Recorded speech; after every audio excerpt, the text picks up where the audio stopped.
Salut à tous les amis, aujourd'hui on va parler de l'âge et de la performance sportive.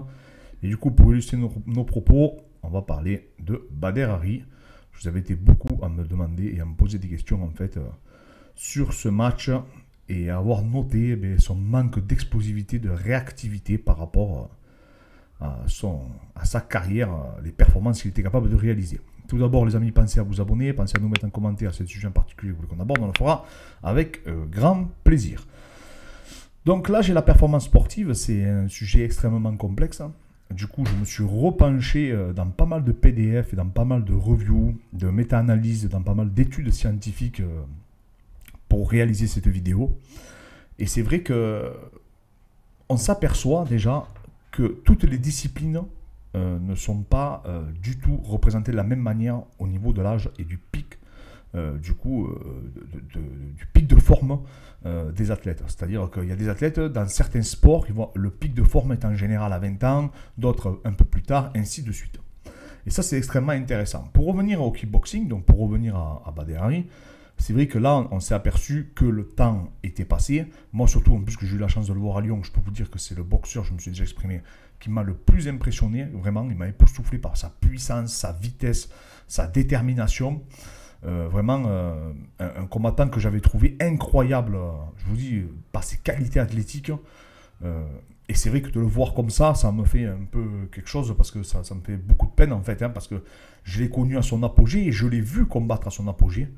Et donc, de le voir dans cet état-là, on se dit qu'on est tous égaux, malheureusement, face au temps, et que malheureusement, nos qualités physiques et athlétiques, et du coup physiologiques, s'amenuisent avec le temps qui passe. Donc, j'ai récupéré pas mal d'études, de méta-analyses, de reviews. Il y en a qui sont plus pertinentes que d'autres. Je vous en partage. Alors, je ne peux pas vous mettre les liens parce que malheureusement, elles ne sont pas publiques. Il faudra je vous mets les titres et ça sera à vous après d'essayer de vous les procurer, comme je l'ai fait. Mais voilà, sachez que vous ne les récupérerez pas parce qu'il faut payer pour les récupérer. Donc, c'est Sean Allen sur SportMed en 2015 qui a sorti ça. Et en fait, il fait un état des lieux, en quelque sorte, où on peut voir, il compare un peu les disciplines entre elles pour s'apercevoir admettons, dans quelle discipline on va performer jeune, dans quelle discipline on va performer ce qu'ils appellent le mi-âge, donc c'est-à-dire 30 ans, et dans quelle discipline on voit encore des personnes performer à très haut niveau à l'âge de 40 ans. Et en fait, ce qui est intéressant, c'est que, par exemple, dans le cyclisme d'ultra-endurance, il y a beaucoup d'athlètes apparemment, alors je ne connais pas du tout, mais il y a beaucoup d'athlètes qui auraient 39 ans, 38 ans, 40 ans et qui performeraient au plus haut niveau. Par contre, les sports où on demande de l'explosivité, de la réactivité, une haute coordination motrice aussi, comme la gymnastique, chez les filles surtout, et bien là par contre elles vont performer à l'âge de 17 ans, 18 ans. Donc en fait, le pic de forme dans les disciplines, c'est la discipline et le contexte en fait qui va définir à quel moment la performance va pouvoir être réalisée. Et ça, c'est vachement intéressant, parce que ça prouve du coup que toutes les disciplines ne se valent pas entre elles, et qu'en fait, ça dépend aussi du cursus de formation qu'on va avoir, du cursus et du contexte du sport de haut niveau aussi dans ces disciplines. Est-ce qu'il y a des pôles, est-ce qu'il y a des centres de formation, tout ça. Donc ça, c'est vachement important. Et dans nos disciplines à nous, en tout cas les sports de combat, ou les disciplines, par exemple comme le crossfit, etc., il n'y a pas de parcours d'excellence ou de double projet, donc c'est pas accompagné par l'État. Donc ça, c'est la première chose à noter. Ensuite, il y a d'autres études qui prouvent aussi, bien sûr, que face à l'âge, malheureusement, donc là, c'était fait par Birgitta Gans en 2021, et bien face à l'âge, alors là, j'ai pris quelque chose d'extrême pour vous l'illustrer, à partir de 70 ans, que vous soyez combattant, cycliste, coureur, enfin, peu importe, arrivé un moment, c'est clair et net, que pas du jour au lendemain, mais ça s'accentue énormément. Vraiment, vous allez commencer à régresser. Et le pire dans tout ça, c'est qu'aujourd'hui, ils s'interrogent même à se demander, est-ce que le fait de travailler de l'endurance fondamentale à un certain âge, est-ce que c'est bénéfique ou est-ce que ça peut être contre-productif?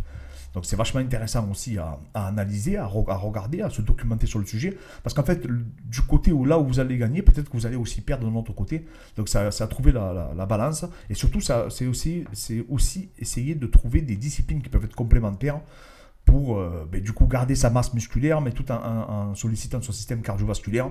Donc ça, c'est extrêmement important.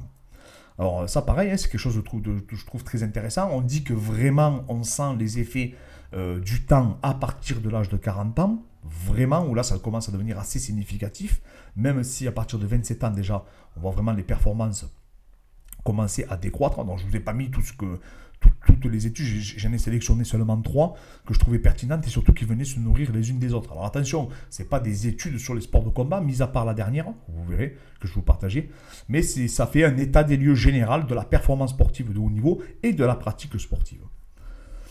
Et du coup, voilà, donc là, en fait, ça c'est pareil, c'est je ne dois pas bien me prononcer, pardon, Pete James, ça c'était en 2016, en fait, qui a du coup distingué les qualités physiques et physiologiques des meilleurs compétiteurs en MMA. Et donc, on s'aperçoit que même au sein du MMA, en fonction de votre passif sportif, que vous soyez un lutteur, un boxeur, je vais vulgariser au maximum, et bien en fait, on s'aperçoit que les qualités athlétiques peuvent être tout autres. Et on s'aperçoit aussi que c'est pas nécessairement les mecs qui ont une puissance anaérobie assez développée, donc une facilité à exploser, qui vont performer au plus haut niveau. Mais par contre, même dans le MMA, en fonction du passif qu'on va retrouver, donc je vous laisserai retrouver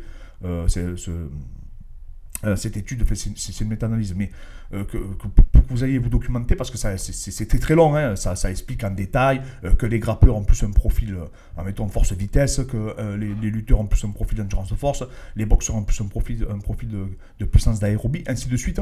Et après, ils montrent les champions et tout. Et donc, c'est vachement intéressant parce que ça prouve qu'un combattant et donc ça rejoint en fait le propos de notre vidéo, c'est qu'un combattant comme Badr Hari, qui avait cette capacité à réitérer la puissance, et bien on voit qu'avec l'âge, malheureusement, il n'en a plus forcément. Non seulement, je pense, l'envie, ça c'est personnel, je pense qu'aujourd'hui, il n'a plus l'envie aussi d'en découdre qu'il avait dans sa jeunesse, et on sait que l'état psychologique a une incidence significative sur l'état physique, ça aujourd'hui c'est prouvé, et en plus de ça, je pense que malgré le fait qu'il ne soit pas si vieux que ça pour la catégorie reine, donc les poids lourds, on s'aperçoit qu'il a une carrière qui est extrêmement longue, et ça aussi, malheureusement, c'est pas encore assez illustré dans le monde scientifique, prouver qu'une longue carrière, alors oui, on sait empiriquement que ça use, mais théoriquement, c'est assez délicat de s'en apercevoir. Donc voilà, donc Badr Hari, aujourd'hui, effectivement, les amis, vous n'avez pas rêvé, il a perdu cette réactivité, il a perdu cette explosivité, il a perdu même cette agressivité qu'on lui connaît, mais c'est pas de sa faute nécessairement, c'est le temps qui passe, et on est tous logés à la même enseigne de ce côté-là.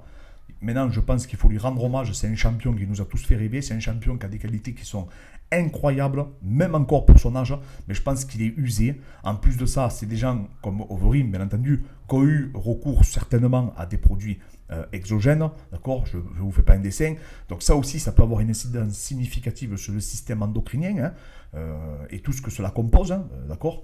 Donc voilà, ça aussi, ça peut avoir des effets néfastes. Et du coup, accélérer cet état de vieillissement, parce que vous pouvez avoir un âge, mais l'âge physiologique n'est pas forcément le même que l'âge qu'on peut... Alors attention, il n'est pas hors de forme, hein. On est bien d'accord par rapport à un sédentaire ou un mec qui mange n'importe quoi et qui n'a jamais fait de sport. Bien sûr que Badr Hari est en forme olympique, mais ce que je veux dire, c'est par rapport à un autre athlète de haut niveau, qui peut-être aura une vie un peu plus saine, et peut-être aussi le fait qu'Alistair Overeem soit passé par le MMA, ça donne un peu une liberté d'esprit, une liberté... psychologique qui fait qu'il a vu autre chose, il a vu d'autres compétences, il a acquis d'autres compétences, et on sait que les compétences motrices entre elles se nourrissent. Donc voilà, c'était des papiers que je voulais vous partager. Je trouve que c'est un sujet qui est extrêmement intéressant à aborder. Je trouve que c'est des papiers qui se nourrissent les uns des autres, qui sont assez complémentaires, qui sont à la fois éloignés, mais en même temps très proches. Pourquoi ? Parce que c'est des papiers qui vont retracer en fait les pics, le moment où on a son pic de forme, dans nos disciplines, les profilages athlétiques qui en ressortent, et aussi à quel moment on est tous logés malheureusement à la même enseigne, et on va dans la décadence, et du coup le but c'est d'essayer de rester en forme le plus longtemps possible, un peu à la Sylvester Stallone, je dirais, qui je crois a pratiquement 80 ans, je ne sais même pas s'il les a pas, et qui est encore en grande forme, ou Chuck Norris, il y en a fois je voyais aussi pareil, donc je pense qu'ils sont aidés certainement, mais en tout cas même s'ils sont aidés, ça fait quand même rêver de les voir encore pouvoir se déplacer, surtout qu'on sait que ça fait des années qu'ils s'entraînent. Donc voilà les amis, je voulais rendre un petit hommage à Badr Hari aussi, il nous a fait rêver, c'était un grand champion, mais les amis, le temps passe pour tout le monde, même si Overeem est plus vieux, c'est pas parce que tu es plus vieux que tu es plus vieux physiologiquement, Et là, je pense qu'en tout cas, ça l'a bien illustré. Donc, merci encore à tous pour votre soutien. Merci pour la force et tous les messages d'encouragement. Je vous remercie et je vous dis à très vite.